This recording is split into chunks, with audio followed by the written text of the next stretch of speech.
அண்ணா பொட்டி கொடுங்க. பர்த்டே பொட்டி குடிக்கும். அப்பா நல்லா இருக்குப்பா. இந்த கடை டீ நல்லா தான்ப்பா இருக்கும். இந்த கடை டீ நல்லா தான் பாருக்கு. உன் கூடயே பிறந்துச்சே தருதல அது எங்க டாடி அதானே பார்த்தேன். திவாகரன் தரிவிசமா சேர்ந்தே இருப்பீங்களா ரெண்டு பேரும். டாடி கண்டவங்கள எங்களை கம்பேர் பண்ணி பேசாத டாடி. அவள் தான் உனக்கு. இதுக்கு ஒன்றும் குறைச்சல் இல்லை. உங்க எல்லாம் பிச்சை எடுத்து படிக்க வச்சா பேனா பிடிக்கிற வயசுல சிகரெட்டை பிடிச்சிட்டு இருக்கீங்க. பேனா பிடிக்கிற வயசுல சிகரெட் பிடிக்கிறேன். இன்னைக்கு சிகரெட்டு, நாளைக்கு கெஞ்சா, நாளைக்கு பவுடரா.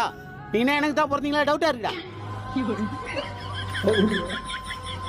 இவ்வளவு சொல்லிட்டு இருக்க, கையில சிகரெட் வச்சிருக்கா குறாத.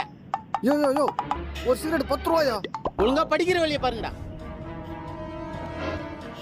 என்னடா நம்ம வேலைக்கே போயிட்டோம், நம்மள ஸ்கூல் போக சொல்றாரு. டேய் நம்மள ஸ்கூல் போக சொல்லிட்டு அவர் எங்க போறான்னு தெரியுமாடா? எங்க சார் பசங்க எஜுகேஷனுக்காக 5 1 ரூபா தாங்க சார்.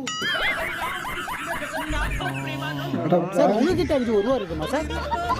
உங்ககிட்ட 5 ரூபா இருக்குமா சார்?